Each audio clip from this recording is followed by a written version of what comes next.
incredible savings for homeowners across the state in heating, cooking, hot water heaters, and more. Take it from me, Mike Belfour.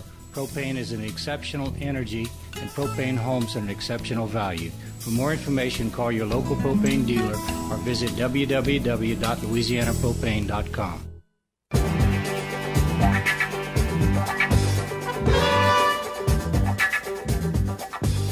And welcome back.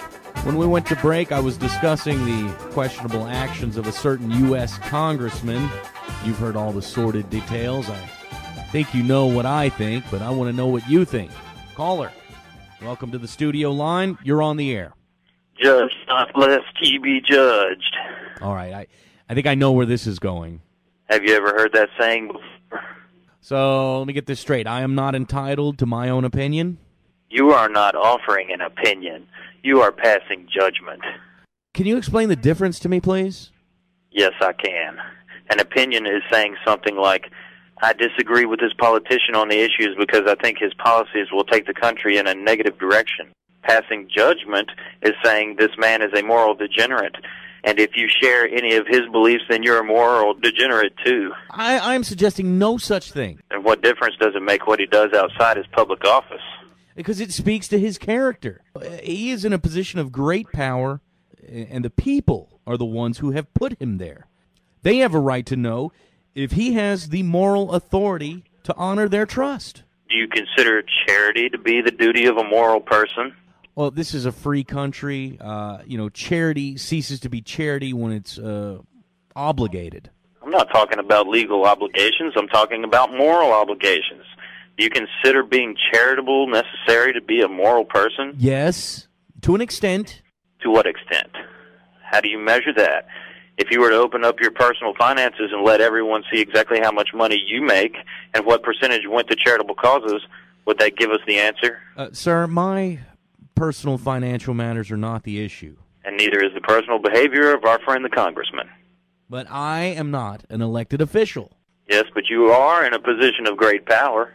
And by your own logic, the people who put you there have the right to know exactly how much moral authority you have. So what skeletons are in your closet that would cause you to lose their trust? Sir, I'm a public personality, okay? I'm a public personality. People are free to dig up whatever dirt on me they can find. In fact, in the end, I can guarantee you this, my listeners will make up their own minds. But that's the problem, because your listeners don't make up their own minds. That's what you're here for. Sir, my listeners share my opinions. No, they don't, because bullies don't share anything. So I am a bully. Yes, you're a bully. You have no interest in having discussions, just arguments. Everything is a fight. Everyone taking a contrary position is an enemy. There's no constructive dialogue here, just destructive monologue. You pose no solutions. No better alternatives. All you do is slander and belittle and malign. Okay. Your listeners feed off of your aggression, feed off of the strength you portray. They sell their souls for the right to their alleged moral high ground. You come off on the air not to share your thoughts, but to build an army whose mission is to incite, to divide, and to destroy. Are you done? Yes, and so are you. Oh, I am? You're a dangerous man in a dangerous position. People can try to ignore the power you hold, make themselves believe that you're harmless, but I know better, and I know you need to be stopped, and I'm going to stop you. Okay, well, that was interesting. We have to take another break, and but you know, if there are any of our listeners, any of our men in blue out there, and just heard that. If you heard that and you want to take a pass around the station, maybe have a look around, I would certainly appreciate it. We'll be right back after this break.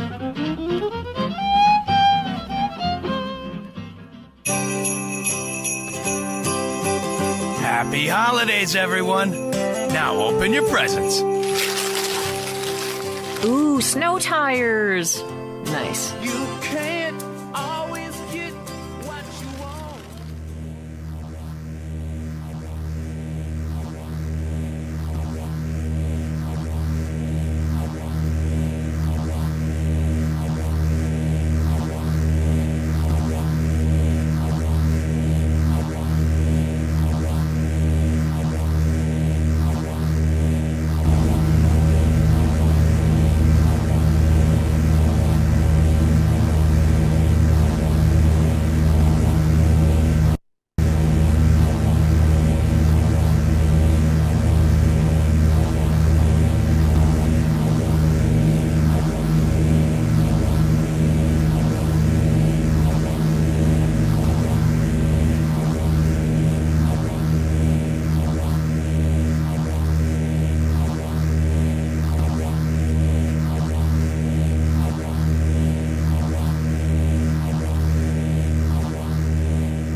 And we're not. Oh, that's rubbish. Visit Sam's Club Friday, November 24th. Doors open at 5 a.m. Complimentary breakfast included. Join today to avoid the 10% service fee that applies to non-member purchases.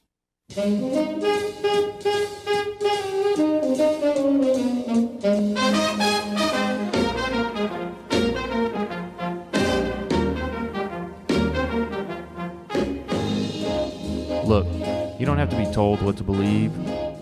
You have more power than you think. Use your minds, reason things through. Don't allow fear and anger to dictate your behavior. Nothing good ever comes from that. Consider all the possibilities and show respect for those that disagree. You have to allow people to express ideas without the threat of character assassination, or the debate can never be solved. Welcome to the studio line. You're on the air. So are we not supposed to have leaders? Of course, but they should be responsible for the business of government, and we should allow them to conduct that business. I don't just mean in government. I mean opinion leaders. Well, if they're expressing opinions, then that's fine. Well, I don't know who asked you to write the dictionary, but it wasn't me. I heard what you said about opinions, and just because it's clever doesn't make it true. Slandering people doesn't achieve any greater understanding. Well, that's your opinion. Mine is different. First, slander is stating something as fact that's either false or unproven, and it's illegal. So it's not slander when you share a belief. It's not constructive either. Well, that depends on what you're trying to construct. Like an army. Well, what's wrong with armies? Armies are nothing but a united front. It doesn't have to be military. It can be an army of thought or ideals. Armies are for destruction. Armies are for protection. What are you being protected from? Free expression? It's protection from the downfall of society. You said earlier that nothing good comes from acting out of fear. I disagree. Fear comes from survival instinct. And everything good comes from survival, or else we'd be extinct. Do you really want fear of extinction to be the cornerstone of your argument? Well, what do you stand for? You've argued against leaders and armies, against unity. It's possible to respect the individual without destroying all the institutions that protect his most important liberties.